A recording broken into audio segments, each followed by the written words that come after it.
ಬೆಂಗಳೂರಿನ ಕುವೆಂಪು ಸಭಾಂಗಣದಲ್ಲಿ ಲೋಕಾರ್ಪಣೆಗೊಂಡ doctor DC ರಾಮಚಂದ್ರರವರ ಸಮೃದ್ಧ ಕಥೆಗಳು ಪುಸ್ತಕ.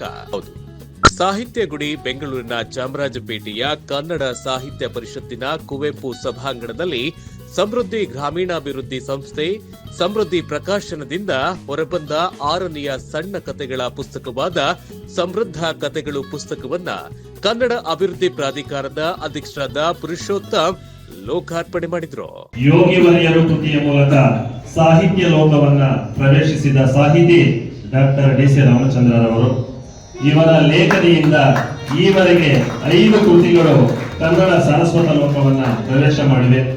ಸಮೃದ್ಧ ಸಂಪದ ಮೌಲ್ಯಾಧಾರಿತ ನೀತಿ ಕಥೆಗಳ ಪುಸ್ತಕ ಇದು ಡಾಕ್ಟರ್ ಡಿಸಿ ರಾಮಚಂದ್ರರವರ 6ನೇ ಕೃತಿಯಾಗಿದೆ. ಮಾಗಡಿಯ ಸಂಪ್ರೀತಿ ಪ್ರಕಾಶನ ಈ ಕೃತಿಯನ್ನ ಹೊರತಂದಿದೆ. ಡಾಕ್ಟರ್ ಡಿಸಿ ರಾಮಚಂದ್ರರವರು ಬರೆದಿರುವ ಸಮೃದ್ಧ ಕಥೆಗಳು ಪುಸ್ತಕ ಬಿಡುಗಡೆಯ ನಂತರ ಕನ್ನಡ ಅಭಿವೃದ್ಧಿ ಪ್ರಾಧಿಕಾರದ ಅಧ್ಯಕ್ಷರಾದ ಪುರುಷೋತ್ತಮ್ ಸಮಾಜಕ್ಕೆ ಅಗತ್ಯವಿರುವ ನೈತಿಕ ಕತೆ ಸಂಕಲನಗಳ ಬಗ್ಗೆ ಮಾತನಾಡಿದ್ರು. ಆದರೆ ನಮ್ಮ ಇಮ್ಯಾಜಿನೇಷನ್ ಇದೆಯಲ್ಲ, ನಮ್ಮ ಕಲ್ಪನೆಯನ್ನು ಹೆಚ್ಚಿಸುವ ಬರಹಗಳು ನಮಗೆ ಬೇಕು ಎಂಬುದು ಒಂದು ಸತ್ಯ. ಭಾಷೆ ಮತ್ತು ತತ್ವಶಾಸ್ತ್ರ ಜಾಹೀರಾತುಗಳಾದಾಗ ಹೇಗೆ ತನ್ನ ಮೂಲ ಉದ್ದೇಶದಿಂದ ದೂರ ಹೋಗಿ ಅಪ್ರಯೋಜಕ ಆಗ್ತದೆ. ಭಾಷೆ, ನಮ್ಮ ರಾಜಕಾರಣಿಗಳು, ನಮ್ಮ ಸಾಮಾನ್ಯ ಜನ, ನಮ್ಮ ಸಾಮಾಜಿಕ ಮಾಧ್ಯಮಗಳಲ್ಲಿ ಬಳಸುವ ಭಾಷೆ ನೋಡಿದ್ರೆ ಅದು ಭಾಷೆಯ ದುರುಪಯೋಗ ಮತ್ತು ಭಾಷೆ ಅದು ಅಪ್ರಯೋಜಕ ಆಗಿಬಿಟ್ಟಿದೆ. ಎಲ್ಲಾದ್ರೂ ಪ್ರಿಂಟ್ ಮೀಡಿಯಾದಲ್ಲಿ ಸ್ವಲ್ಪ ಒಳ್ಳೆ ಪೇಪರ್ಗಳಲ್ಲಿ ಬರುವ ಕಥೆಗಳು, ಸುಧಾದಂತ ಒಂದು ಪತ್ರಿಕೆ, ಮಯೂರದಂತ ಒಂದು ಪತ್ರಿಕೆ, ಅಲ್ಲಿ ಇಲ್ಲಿ ಮುಳುಗುತ್ತಿರುವ ಹಡಗನ್ನು ರಕ್ಷಿಸುವ ಒಂದು ಪ್ರಯತ್ನದ ಹಾಗೆ ಕಾಣ್ತದೆ. ಇಂಥ ಸಂದರ್ಭದಲ್ಲಿ ರಾಮಚಂದ್ರ ಅವರು ಬರೆದ ಪುಸ್ತಕ, ಇದರಲ್ಲಿ ಸುಮಾರು 65 ಕಥೆಗಳಿದೆ. ಈ 65 ಕಥೆಗಳ ಬಗ್ಗೆ ನಾನು ಹೇಳಿದ್ರೆ 65 ನಿಮಿಷ ಮಿನಿಮಮ್ ಆಗ್ತದೆ. ನಾನು ಆ ತಪ್ಪನ್ನು ಮಾಡಲ್ಲ. ಅದ್ರ ಬಗ್ಗೆ ಒಂದು 2 ಮಾತುಗಳನ್ನು ಮಾತ್ರ ಹೇಳ್ತೇನೆ. ರಾಮಚಂದ್ರ ಅವರಿಗೆ ಅಭಿನಂದನೆ. ಮೊದಲಾಗಿ ನಿಮ್ಮೆಲ್ಲರ ಪರವಾಗಿ ಅವರು ಕರೆದಗೂಡದಲ್ಲಿ ಯಾಕೆ ಬಂದೆ ಅಂತ ಒಂದು ಗುಟ್ಟುಂಟು. ನಾನೊಂದು ಕರ್ನಾಟಕದ ಸಮನ್ವಯ ಸಂಸ್ಕೃತಿ, ಈಗ ಸಮಾಜವನ್ನು ಒಡೆಯುವ ದ್ವೇಷ ಭಾಷಣಗಳು ಜಾಸ್ತಿ ಆಗ್ತಾ ಇದ್ದಾಗ ದ್ವೇಷ ಭಾಷಣೆಗಳನ್ನು ನಿಲ್ಲಿಸಬೇಕು ಅಂತ ಹೇಳಿದ್ರ ಬಗ್ಗೆಯೂ ದ್ವೇಷ ಕಾಡ್ತಾರೆ ಜನ. ಹಿಂಗೆಲ್ಲ ನಡೀತಾ ಇರುವಾಗ ನಾವೆಲ್ಲ ಒಟ್ಟಿಗೆ ಹೇಗೆ ಬದುಕಿದ್ವು? ಕುವೆಂಪು ಹೇಳ್ತಾರಲ್ಲ, ಒಟ್ಟಿಗೆ ಬಾಳುವ ತೆರದಲ್ಲಿ ಕಲಿಸು. ನಾವೆಲ್ಲರೂ ಒಟ್ಟಿಗೆ ಬಾಳುವ ತೆರದಲ್ಲಿ ಕಲಿಸು ಅಂತ ಒಂದು ವಿವೇಕವನ್ನ ನಮ್ಮ ಕುವೆಂಪು ಹೊರಕೊಂಡ್ರು. 9ನೇ ಶತಮಾನ ಅಥವಾ 9ನೇ ಶತಮಾನ ಕೊನೆ 10ನೇ ಶತಮಾನದ ಆರಂಭದಲ್ಲಿ ಕವಿರಾಜ ಮಾರ್ಗಕಾರ ಶ್ರೀ ವಿಜಯ ನೃಪತುಂಗನ ಆಸ್ಥಾನದಲ್ಲಿದ್ದವನು, ಈಗ ಗುಲ್ಬರ್ಗದ ಹತ್ತಿರ ಮಾಳಖೇಡದ ಕಾಗಿನಾ ನದಿಯ ದಂಡೆಯಲ್ಲಿ ಓಡಾಡಿಕೊಂಡಿದ್ದ ಒಬ್ಬ ಕವಿ ಕನ್ನಡಕ್ಕೊಂದು ವಿವೇಕವನ್ನು ಕೊಟ್ಟ. ಕಸವನವೆಂಬುದು ನೆರೆ ಸೈರಿಸಲಾರ್ಪೊಡೆ ಧರ್ಮಮುಮ ಪರಧರ್ಮಮುಮ ಪರ ವಿಚಾರಮುಮ. ಪರವಿಚಾರವನ್ನು ಪರಧರ್ಮವನ್ನು ಸೈರಿಸುವುದಾದ್ರೆ ಅದಕ್ಕಿಂತ ದೊಡ್ಡ ಚಿನ್ನ ಇಲ್ಲ ಅಂತ. ನೋಡಿ, ಕವಿರಾಜ ಮಾರ್ಗದಿಂದ ಕುವೆಂಪುವರೆಗೆ ಹೇಗೆ ಕನ್ನಡದ ವಿವೇಕ ಹರಿದು ಬಂದಿದೆ. ಸುಧಾ ವಾರಪತ್ರಿಕೆಯ ಸಂಪಾದಕರಾದ ರಶ್ಮೀರ್ ಅವರು ಮಾತನಾಡಿ, ಡಿಸಿ ರಾಮಚಂದ್ರರವರು ಬರೆದಿರುವ ಎಐ ಯುಗದಲ್ಲೂ ಕಲ್ಪನಾ ಲೋಕವನ್ನ ಕತೆಗಳು ಮತ್ತು ಪುಸ್ತಕಗಳು ಹೆಚ್ಚಿಸುವಲ್ಲಿ ಹೆಚ್ಚು ಸಹಕಾರಿಯಾಗಿವೆ ಎಂದು ಹೇಳಿದ್ರು.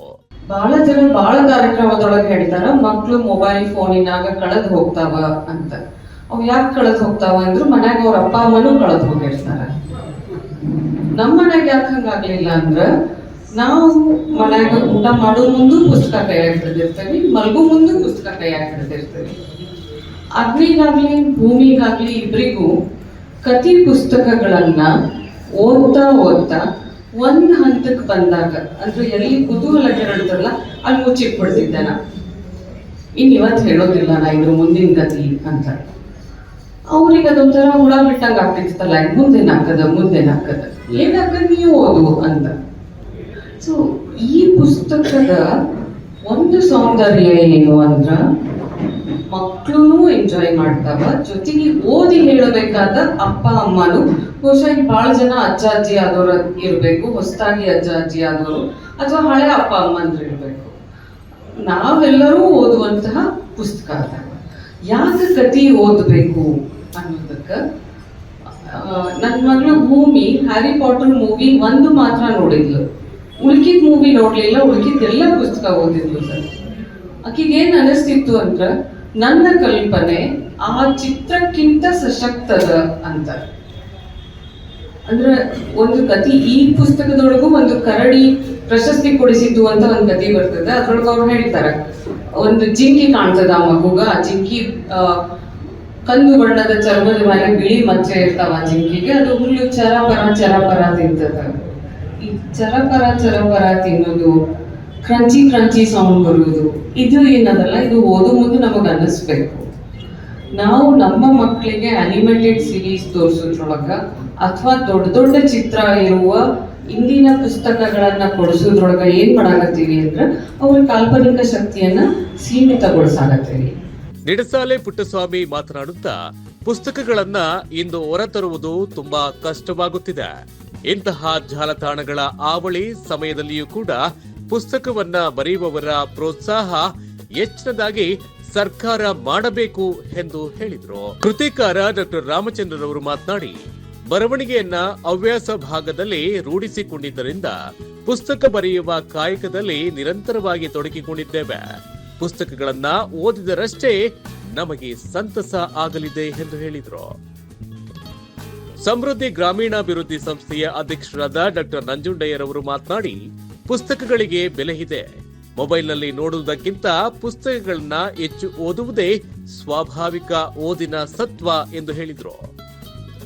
ಗಾಯಕರಾದ ಸಮಿತಾ ಮಲ್ನಾಡ್ ಪುಸ್ತಕ ಬಿಡುಗಡೆ ಕಾರ್ಯಕ್ರಮದ ಪ್ರಾರ್ಥನೆ ನಡೆಸಿಕೊಟ್ರೆ, ಸಂಪನ್ಮೂಲ ಶಿಕ್ಷಕರಾದ ಡಿಜಿ ಗಂಗಾಧರ್ ರವರು ಕಾರ್ಯಕ್ರಮವನ್ನ ನಿರೂಪಣೆ ಮಾಡಿದರು.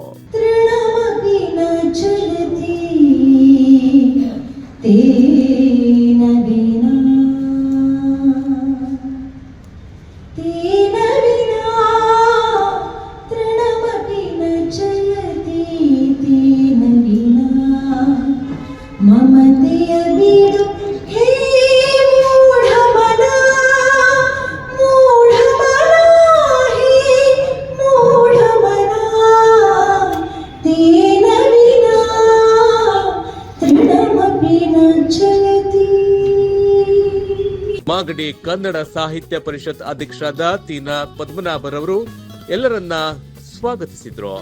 ಸಂಪನ್ಮೂಲ ವ್ಯಕ್ತಿ ಮುನಿಯಪ್ಪ ಕಾರ್ಯಕ್ರಮದ ನಿರ್ವಹಣೆಯನ್ನ ಮಾಡಿಕೊಟ್ರು. ವಿವಿಧ ಸಾಹಿತ್ಯ ಪ್ರೇಮಿಗಳು ಮತ್ತು ಅಧಿಕಾರಿಗಳು ಪುಸ್ತಕ ಬಿಡುಗಡೆ ಕಾರ್ಯಕ್ರಮದಲ್ಲಿ ಭಾಗವಹಿಸಿದ್ರು.